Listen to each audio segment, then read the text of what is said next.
norte-americano é completamente diferente da nossa, ele conseguiu, não sei se a taxação lá foi de 10%, não sei se você pode me corrigir, a própria produção, mas eu imagino que seja isso. E ele tem um canal ali de negociação, mas tem outras medidas econômicas também que o Milei está fazendo ali, que o Brasil não consegue fazer por conta dessa posição do governo de ser um governo gastador, né? Então, o Milei conseguiu fazer medidas ali de reformas administrativas e outros tipos de reformas que ele impôs ali impopulares para conseguir arrumar a economia. A gente está vendo agora aerolíneas argentinas, em 70 anos, foi a primeira vez que eles conseguiram ficar superavitários, ter lucro e não depender mais do governo, porque o Milei também falou, ou resolve, vou privatizar a empresa. E aí conseguiram resolver essa questão. Como é que você está enxergando aí o governo do Milei? Eu já tenho ouvido aí de alguns investidores que vai ser um dos grandes presidentes aí do mundo nessa questão de conseguir arrumar a casa. Você concorda com isso? Qual que é a tua avaliação? Não, sem dúvida, Andressa, é um belo exemplo, né, do que pode dar certo. Ele conseguiu fazer empresas que não davam lucro dar. Eu lembro muito, eu tratei exatamente disso diretamente com o ministro Paulo Guedes, né, que eu fui responsável, fui diretora de desestatização e a gente pegou empresas, as empresas estatais que chegaram a dar 30 bilhões de prejuízo no último ano do governo Dilma, tiveram acumulados ali durante a gestão do Guedes na frente do Ministério da Economia 700 milhões de lucros, né? Quando a gente soma, porque tem um dado que sai, mas ele não pega as maiores, então não pega os bancos, não pega Petrobras. E a grande verdade é que o governo do PT conseguiu praticamente quebrar até a Petrobras, conseguiu dar prejuízo na Petrobras e transformar na empresa mais endividada do mundo.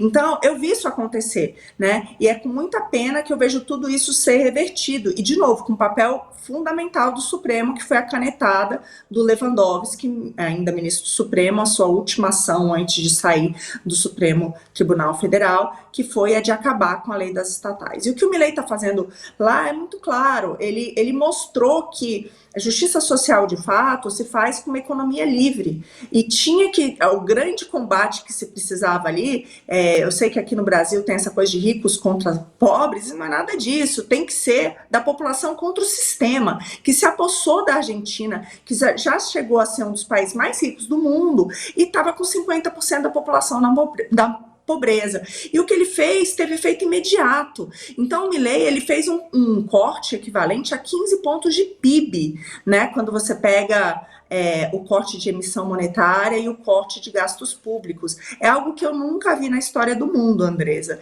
E todo mundo achava que isso ia fazer com que a sua popularidade explodisse, não é? Porque ele hoje é dos mais populares na América Latina e do mundo. E a gente viu que você teve aí um crescimento do PIB em torno de 6%, 30% de crescimento de investimento, mais de 10% de crescimento de consumo, uma queda de 15 pontos da pobreza, o que? Simplesmente fazendo o que precisaria ser feito aqui no Brasil. E em relação ao Trump, ele está negociando um acordo de livre comércio, zero de tarifas. Lembrando que o Brasil, no final ali da gestão do Guedes, já estava com uma negociação pronta com a OCDE. E agora, por conta do IOF, por conta de tudo isso que aconteceu, já era, entendeu? Então, o que o Milei está fazendo é negociar zero tarifas com os Estados Unidos e mais, entrada de visto dos argentinos, sem precisar de visto nos Estados Unidos. A gente aqui no Brasil, o que a gente fez? A gente impôs, antes de tudo isso, que os americanos precisassem apresentar visto aqui no Brasil. Ao invés da gente trabalhar para ter uma relação, a gente confrontou. Então, assim, é uma postura completamente diferente. E isso não impediu o Milei de bater recorde de exportações para a China, veja bem. Então não é porque você, né, tem, como nós, que temos uma base agrícola importante, essa dependência da China, você não precisa fechar portas, né? O Brasil, ontem o Paulo Guedes usou uma expressão muito boa, que é, olha, tem ali dois gigantes brigando, né, que é Estados Unidos e China e tal. E aí o que você tem que fazer? Você tem que ficar quietinho. Mas não, o Brasil, ninguém perguntou para ele de que lado ele estava, ele já pulou e disse, eu tô do lado de cá, né? Então, assim, é uma postura completamente errada. E, infelizmente, todos nós pagaremos o preço. Essa questão do visto é bem pontuada, como se a gente não precisasse do turismo aqui no Brasil, né, Marina? Que é uma fonte de receita muito grande. Como que, na tua avaliação, como que o governo Lula vai entregar o país economicamente falando para o próximo governo? Ele pode entregar para ele mesmo, que ele vai ser candidato à reeleição, ou para alguém de direita. E você acha que o caminho para o governo mudar de mão, ele está traçado diante dessas questões econômicas que o governo não consegue resolver? A questão é que na economia o populismo nem sempre mostra todos os seus efeitos, né, do dia para a noite. A gente sabe que às vezes demora. Olha o que aconteceu durante a gestão do PT, né? A gente precisou ali de anos de gastos elevados, de endividamento, para culminar naquela crise já no segundo mandato da Dilma, né? Foi de fato a pior recessão até hoje. O Brasil agora que chegou na renda per capita que a gente tinha ali em 2013. Então, até hoje a gente demorou para se recuperar daquela hecatombe, mas demorou, né? A gente já sabia ali antes da eleição do Dilma II que a gente estava numa situação péssima, mas vem todo o populismo, com a ajuda do Congresso, essa que é a grande verdade, que são todos esses gastos, né? Agora acabaram de ser anunciados 6 novos programas, o Lula está fazendo vários gastos fora do teto, já foi advertido pelo TCU, mas tem feito isso. Então a gente, por exemplo, no caso do pé de meia e de outros programas, usar os recursos de Mariana, do pré-sal para financiar gastos correntes. Então é complicado por isso, porque a gente está vivendo um enorme populismo. Isso não deu certo na Argentina. Eles explodiram os gastos no ano de eleição e ainda assim o Milei foi eleito. Então a gente precisa torcer para que aqui no Brasil, né, isso também ocorra. Agora, o que o Lula vai entregar, a gente já está vendo. A gente teve agora 25 aumentos de impostos, né, desde que ele assumiu. Nós já temos a carga tributária para a nossa renda, que é a maior do mundo. A gente vai ter um aumento da dívida pública que os analistas estimam em torno de 12 pontos percentuais. Lembrando que o governo Bolsonaro, durante com o ministro Guedes ali à frente do Ministério da Economia, conseguiu reduzir a dívida, enfrentando uma pandemia.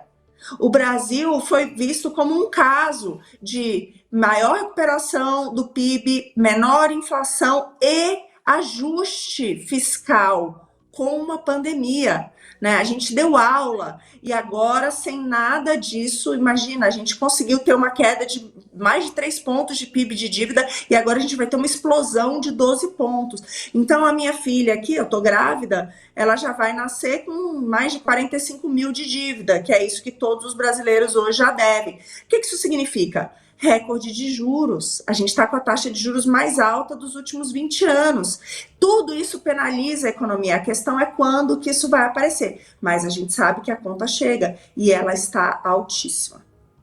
Tá no segundo bebê, né? Que eu lembro que na campanha, a Prefeitura de São Paulo, você estava com um bebê novinho, eu estava grávida, né? Eu fiz a campanha amamentando e agora eu tô com mais uma menina, veio o Theo e agora a Maria está a caminho. Eu já tinha a Luna, né, que agora tem 9 anos, então terceiro aí pela frente, mãe de 3, muito Ah, feliz. que bom. E na campanha com cadeira voando do Datena, aquele descontrole do Marçal, e ela amamentando ali. Foram momentos de Pois tensão, é, foi a né, minha Marina? cadeira, inclusive. Só tem aquela foto de eu fugindo, assim, o câmera me abraçou e disse: Você tem um neném pequeno, sai dessa bagunça. Realmente aquela eleição para São Paulo foi histórica, mas não num bom sentido da questão da história, Infelizmente. né?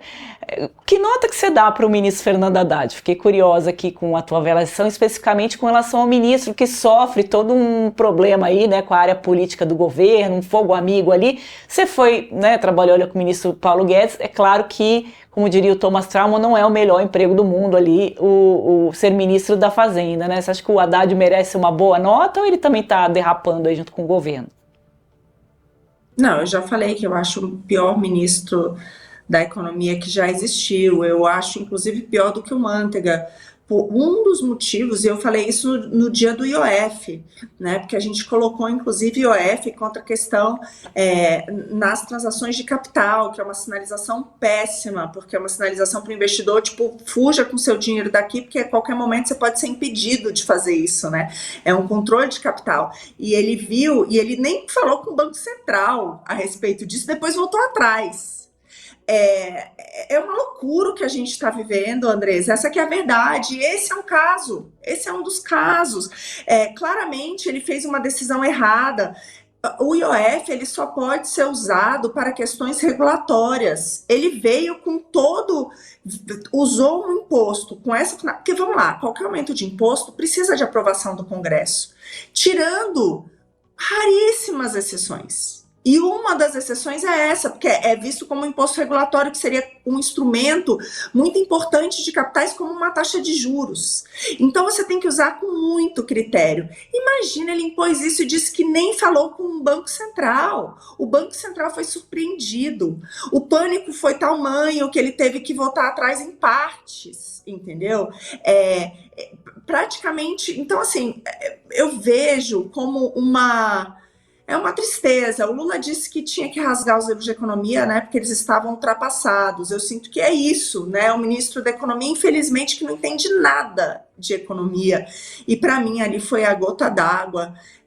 Eu vejo o Brasil replicando tudo que deu errado. Tudo que deu errado. Excesso de gastos, populistas, usando receitas que não são recorrentes, né, como isso de Mariana, que deveria ir para aquela tragédia, para fazer gasto primário. Então, só pensando na questão eleitoral de curto prazo, e uma hora a conta chega, a gente está ficando super endividado como nunca antes na história, com maior carga tributária que a gente já viu na história, maior aumento de gastos que a gente já viu na história. Você pensa assim, nossa, a gente teve 25 aumentos de impostos, então a gente equilibrou as contas? Não, porque os gastos cresceram quase o dobro. Assim, é uma loucura, é o oposto do que o Milei tem feito na Argentina e do que eu vi o ministro Guedes fazendo no Ministério da Economia. Então, infelizmente. Tá certo. Antes de encerrar, então eu queria fazer a nossa última pergunta, se Marina vem para as próximas eleições, se vem candidata para as próximas eleições. O futuro a Deus pertence. Eu tenho trabalhado pelo Brasil já há mais de 8 anos, né? Desde que eu aceitei o convite para ir para o Ministério da Economia, né, em 2019, sou comentarista política e econômica, então eu tenho trabalhado muito para denunciar os problemas que eu vejo do nosso país e construir um país melhor, mas é uma decisão que eu ainda não tomei, mas quem quiser saber mais pode me seguir nas minhas redes sociais, vou deixar aqui Marina Helena BR, Marina Helena com H, BR de Brasil, para saber os próximos passos, mas continuarei trabalhando incansavelmente para um país melhor, ainda mais agora que eu tenho um terceiro grande motivo, né, para que meus filhos tenham orgulho desse país.